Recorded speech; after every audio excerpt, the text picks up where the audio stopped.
l'espace culturel du Centre Leclerc d'Olonne-sur-Mer vous présente l'agenda culturel.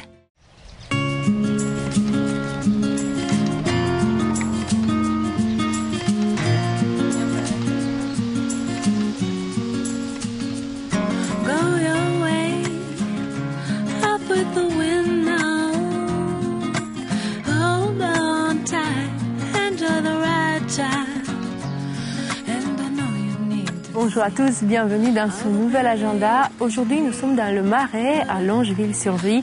Je vais vous faire découvrir un artiste pour lequel j'ai eu un coup de foudre absolu, Annette Van Riezen. Nous allons découvrir aussi le dernier livre de Janine Boissard, Malek. Elle nous en a parlé à Montaigu et nous verrons, comme chaque semaine, vos autres sorties. Mais d'abord, l'univers si apaisant d'Annette Van Riezen.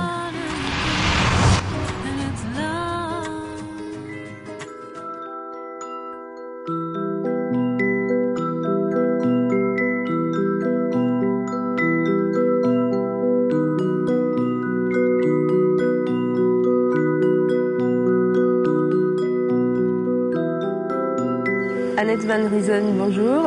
Bonjour. Nous ne pouvions pas rêver meilleure journée qu'aujourd'hui pour vous rencontrer. Dans votre marais Poitevin et au milieu des toiles inspirées du marais et de ce jardin-là, nous sommes chez vous, à Longeville-sur-Mer. Vous êtes installée en Vendée depuis combien de temps? Ça fait plus que 20 ans que j'ai poussé la porte de ce jardin pour m'ouvrir vers le marais. Et c'est devenu essentiel pour mon travail. Vous travailliez déjà, vous peignez déjà il y a 20 ans? J'ai toujours peint, j'ai toujours été dans la peinture. Mais ici, j'ai trouvé mes racines, les racines qui sont aussi bien la lumière que le parfum, que les éléments. Tout est réuni ici. Ici, je suis à quelques pas de l'océan. L'eau est omniprésente et l'eau est omniprésente dans mon travail aussi. Voilà, l'eau est omniprésente dans votre travail. Nous pouvons déjà l'apercevoir avec quelques toiles dans ce magnifique poisson que vous aviez fait, je crois, pour le prieuré, pour une installation au prieuré Saint-Nicolas au Sable d'Olonne l'année dernière. Voilà, alors ça s'est fait donc l'an dernier. J'ai eu 1 an pour intégrer ce lieu magique qui se trouve donc à la Chaume, au Sable d'Olonne. Les pieds dans l'eau, aspirés par l'océan, et j'ai eu de la chance de pouvoir intégrer ce lieu pendant 1 mois. J'ai travaillé sur les mammifères marins et les abysses pour découvrir le secret de ambre gris qui est devenu fur et à mesure, j'ai travaillé à peu près 1 an pour cette installation, qui est devenu ambre vert et qui raconte un petit peu le fluide vital, le fluide vital qui file dans chaque créature, y compris dans le genre humain. J'ai eu de la chance, quand j'avais envie, après un long plongeon, ça veut dire que je me suis connectée avec les abysses pendant 1 an, avec les chants de baleines, avec les images des abysses. Eh bien, j'ai eu de la chance extraordinaire de rencontrer Olivier Brosselin, qui est un Vendéen et qui est réalisateur de films sous-marins et qui aussi travaille pour le peuple migrateur, je crois. Voilà, il plonge qu'en apnée. Ça veut dire qu'il n'effraie aucune créature pendant l'acte de plongeon. Et il revient avec des images, mais sublimes.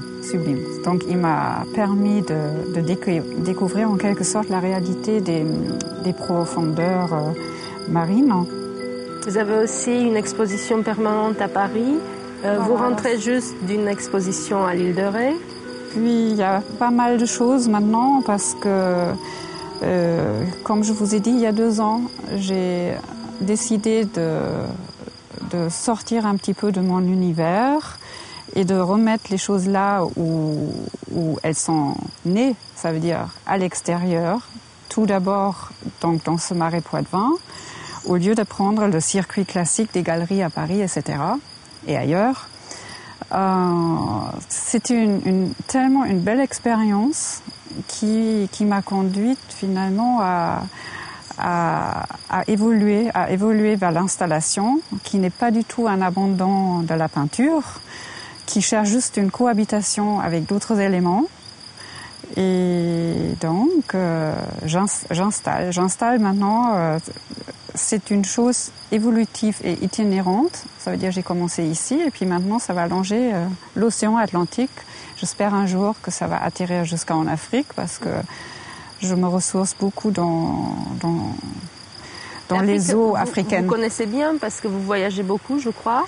Je voyage dès que c'est possible en autonomie pour m'approcher d'un lieu avec une force quelque part physique comme spirituelle, avec beaucoup de respect. Et je pense que si on voyage comme ça en autonomie, à pied, à cheval, etc., il y a pas mal de moyens. Eh bien, on a de la chance inouïe de faire des rencontres, que ce soit avec des êtres humains, comme avec les éléments elles-mêmes. Et ça me permet après d'avoir le moyen de créer cette cohabitation, de la créer à travers la peinture, à travers les images, la vidéoprojection maintenant, et puis aussi d'autres supports. Toujours dans le même but de m'approcher des éléments le plus proche possible et de transmettre aussi des messages. Vous me dites que vos toiles sont sur coton biologique. Pourquoi sur du coton biologique? C'est parce que je suis quelqu'un qui est profondément touché par tout ce qui se passe sur notre planète, sur notre Terre. Et évidemment, comme tout le monde, je vois pas que des belles choses. Je vois beaucoup de destruction, beaucoup d'ignorance, beaucoup de non-respect. Et quand on a la chance d'avoir un moyen comme la peinture, eh bien, ou de l'art tout simplement, eh bien, on a un moyen, un réel outil à pouvoir transmettre. Et mon idée, c'est de sublimer la nature, de pas la laisser toute seule. Pour moi, l'écologie, de toute façon, qu'est-ce que c'est l'écologie? L'écologie, c'est tout d'abord une réconciliation de l'homme avec le cosmos.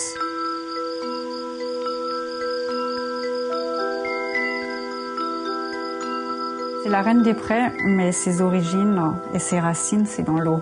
Je vous ai expliqué tout à l'heure donc ma rencontre avec la bioluminescence dans les abysses. Eh bien, cette toile, elle était bien faite avant, longtemps avant, mais c'est pareil, c'est le mystère du verre. La fluidité du verre et puis la bioluminescence et le fluide vital qui file dans chaque créature, y compris dans le genre humain. Voilà.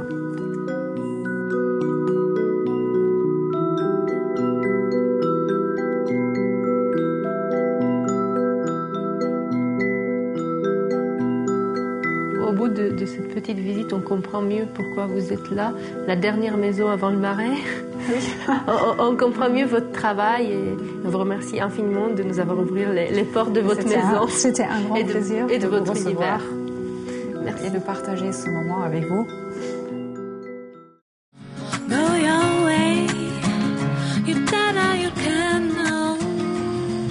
Notre série avec les auteurs qui ont le plus dédicacé au Salon du Livre de Montaigu continue cette semaine. Aujourd'hui, Janine Boissard.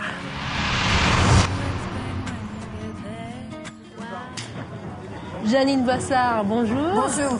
Vous êtes nos téléspectateurs. Je n'ai plus besoin de vous présenter à nos téléspectateurs. Tout le monde vous connaît à Montaigu, d'une part parce que vous êtes une romancière très connue, plus de 40 livres. D'autre part parce que vous êtes dorénavant une habituée du Salon de Montaigu, dont vous avez été aussi présidente. Absolument. Je rappelle à ceux qui ne le savaient pas que vous avez commencé à écrire très tôt. Oui, vous savez, c'est ça une vocation. Encore que, je me demande si je ne suis pas née comme ça. Née créateur, née créatrice. Je vais vous expliquer en 2 mots. J'ai su lire à 4-5 ans, comme à mon époque, à ma génération, grâce à la méthode monosyllabique que je ne cesse de vanter. 4-5 ans. Je n'ai plus fait que ça. Donc là, il y avait quelque chose quand même. J'avais 4 sœurs, j'avais un frère, je suivais des études normales, je ne faisais que ça. Donc j'étais virée de toutes les boîtes, j'étais appelée la normale et la pas pareille dans ma famille, et là c'était pas grave, parce qu'on m'aimait avec mon anormalité, on m'aimait quand même. Mais à l'école, j'étais rejetée durement par les autres. Et là, s'est ouverte la blessure. La phrase de Braque, retenez-la, c'est une des plus belles phrases qui soit, l'art est une blessure devenue lumière. Cette blessure qui fait qu'on se dit, un jour je serai reconnue. Un jour, je vais faire quelque chose qui me permettra d'être connu. Et moi, c'était l'écriture. Et comme je pense que vous allez m'interroger sur Malek, voilà, le livre que vous signez à Montaigu. C'est ça aussi. Je dis, pour commencer, comme Malek, ce petit Algérien. De famille pour nos polygame, téléspectateurs, Malek est un Malek Chebel. Malek Chebel, le penseur. Ce grand penseur, ce grand philosophe qui a tous les diplômes du monde, c'est mon petit frère. Parce que lui aussi a été exclu, lui aussi a été en pension, lui aussi a eu la blessure, et lui aussi l'a comblé avec l'écriture. Et vous l'avez rencontré, vous l'expliquez d'ailleurs dans les premières pages de votre livre. On est un peu surpris au début, sans connaître l'histoire, votre histoire, on est un peu surpris que ce soit vous qui écriviez sa biographie. Ça se fait lors d'un salon du livre à Nice. Écoutez, l'idée de ce livre. Oui. On déjeune, vous savez, les auteurs se réunissent avec leurs éditeurs parfois dans des grandes tables à l'heure du... Bon, et on déjeunait à Nice sur la plage, Malek, moi, puis plein d'autres écrivains. J'entends Malek parler un tout petit peu de son enfance.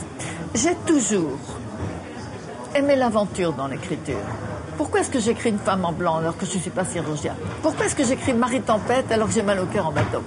Et là, j'entends ce petit Algérien qui venait de publier le Kama Sutra arabe. Attendez, moi, c'est l'esprit de famille. On n'avait rien pour nous contrer. Et je lui lance. Je n'en reviens pas encore. Malek, je pourrais écrire ton enfance. Il me dit, viens là. Je m'assois près de lui. Il me dit, pourquoi tu me dis ça? Ben, je lui dis, je viens de publier un livre sur mon enfance. Bon, pourquoi pas? Et il me dit, écoute, on me le demande depuis des années. Je ne suis pas prêt. Et dans ce je ne suis pas prêt, je sens une souffrance. Trop douloureux. Je laisse tomber. 2 mois après, nouvelle fête du livre. On s'en va à Nancy ce coup-ci. Je lui lance mes boutades là.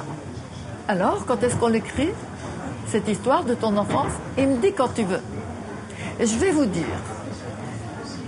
Je lui demande pourquoi et sa réponse me reste au cœur. Il me dit parce que c'est toi. Alors j'explique. Parce que je suis une romancière populaire. C'est-à-dire que la romancière, c'est mettre la vie dans les mots, la chair autour des mots. Et ça, il ne sait pas. C'est un grand penseur. Il ne sait pas raconter une histoire, si vous voulez. Et il m'avait lu entre-temps, et c'est pour ça qu'il m'a choisi pour écrire son histoire. Il n'a pas écrit un mot. Il me racontait son histoire, il venait chez moi, je prenais des notes, et lui, tenez-vous bien, qui est un grand psy, et moi qui n'ai pas mon bac. Mais oui, parce que voilà, quand vous écriviez, vous aimiez que l'écriture, finalement, dans les écoles, vous êtes parti. Je le faisais pleurer. Parce que, pas méchamment, j'allais au bout de ce qu'il me disait. Il me dit, mon père disparaît. Qu'est-ce que ça veut dire disparaît? Qu'on n'a pas retrouvé son corps. Qu'est-ce que ça veut dire? Qu'il l'attend toujours. Et je me souviens, c'était la première fois que j'ai mis les larmes aux yeux. Il m'a avoué ce qu'il n'avait encore jamais dit. Que jusqu'à peu de temps, il avait espéré que son père reviendrait. C'est en cela qu'il n'était pas prêt. Il est très content d'avoir fait maintenant. Mais j'ai rouvert des blessures. Ça lui a permis peut-être de les guérir, si vous voulez. Dès l'instant où il a accepté, prenez des risques, je prenais des risques. Mais il m'a toujours répondu avec une grande honnêteté. C'est vrai. Et c'est un très beau livre que j'ai lu d'une traite. Est-ce que je peux vous demander de nous lire un petit extrait? Si vous voulez. Une page que vous aimez. Voilà. Alors, je vais vous lire. En fait, Malek, ça veut dire Seigneur. Vous savez, tous les noms algériens ont une traduction. Et il va avoir de cesse, quand il va être petit, de mériter ce nom. Or, il est envoyé dans des pensions épouvantables. Il évolue parmi des truands. Pas lui. Si vous voulez, il vit des choses très, très difficiles. Il se raccroche à l'écriture et il va publier son premier livre. Et moi, je termine son livre comme moi, lorsque j'écris mes souvenirs, au moment où il va réaliser son rêve, publier son nom. Et alors, là, il prend l'avion, il quitte l'Algérie, il va s'installer en France. Et pourquoi quitter l'Algérie? Parce que les religions ont pris le pouvoir et qu'il n'a plus la parole libre. Donc il va s'installer à Paris, où il va devenir le savant qu'on sait, inventer le mot l'islam des Lumières. Alors là, il s'envole pour Paris, et ce que je dis, et tandis que tu rejoins ton destin, te reviennent ces mots de Plutarque, grand philosophe. On ne naît pas noble, on le devient. Référence à Seigneur. Tu as mérité ton nom, Malek, Seigneur. Merci infiniment, Janine Bassard. Merci à vous.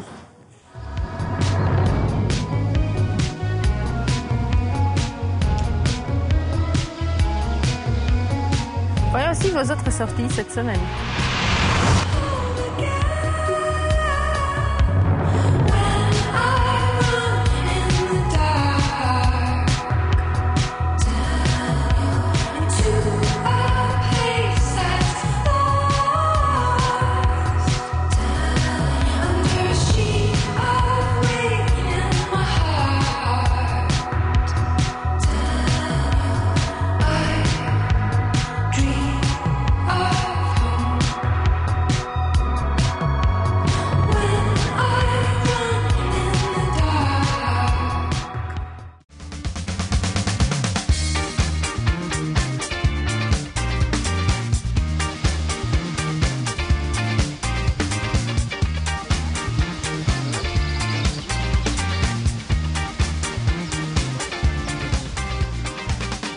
Voilà, c'est la fin de cet agenda culturel. On se retrouve la semaine prochaine. Bye bye.